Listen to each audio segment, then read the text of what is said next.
Jail থেকে বেরিয়ে আবারও চুরি, উদ্ধার মূল্যবান অ্যান্টিক কয়েন এবং জোড়া গোপাল।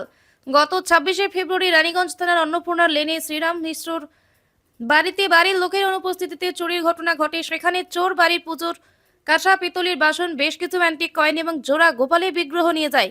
বাড়ি মালিক রানীগঞ্জ থানায় অভিযোগ জমা করার পর পুলিশ প্রশাসন তদন্তে নেমে রানীগঞ্জের বহুল প্রচলিত চোর ইরশাদকে সাহেবকুঠির কালী মন্দিরের পিছনে জঙ্গল থেকে আটক করে 27 তারিখ আদালতে পেশ করে 5 দিনের পুলিশি হেফাজত নিয়ে জিজ্ঞাসাবাদের পর রানীগঞ্জ এলাকায় সুকান্ত উদ্যান লাগোয়া জঙ্গল থেকে বস্তাভর্তি সব চুরি যাওয়া সামগ্রী উদ্ধার করে। ধৃতকে আদালতে পেশ করার পর বিচারক তাকে জেল হেফাজতের নির্দেশ দিয়েছেন। পুলিশ সূত্রে জানা যায়, ধৃত ইরশাদ নেশা করে নেশার পয়সা জোগাড় করার জন্য সে চুরি করে এবং অন্য একটা চুরি ঘটনায় গত 24শে ফেব্রুয়ারি জেল থেকে বার হয়ে চুরি করে।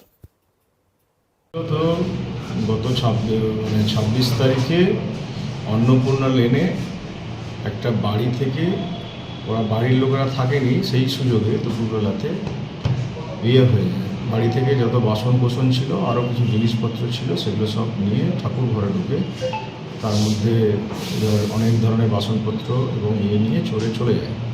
তো সেটাতে আমরা খোঁজ করতে গিয়ে ওই দিন না, তার পরের দিনে আমরা খোঁজ খবর লাগিয়ে ইরশাদ বলে একটা ছেলেকে সাসপেক্ট করি। ইরশাদ শেখ বলে একজন ছেলেকে ধরি। ইরশাদ শেখ ছেলেকে ধরার পরে ও কনফেস করে যে হ্যাঁ আমি করেছিলাম। জিনিসগুলো কোথায় আছে বল, ওকে রিমান্ড নেওয়া হয়। 5 দিনের রিমান্ড, পুলিশ রিমান্ডে ছিল। আজকে ওকে প্রোডাকশন করা হয়েছে। তো ও বলেছিল একটা বড় বস্তার মধ্যে ভরে যা জিনিস ছিল সেগুলোকে জঙ্গলে একটা জায়গার মধ্যে রেখে দিয়েছে।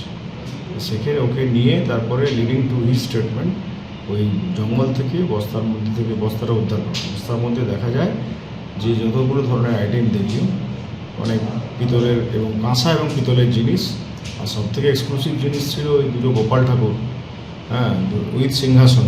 আর হচ্ছে পুরোনো দিনের পয়সা, 5 পয়সা, 10 পয়সা, 20 পয়সা, এইগুলো সব উদ্ধার করা হয়।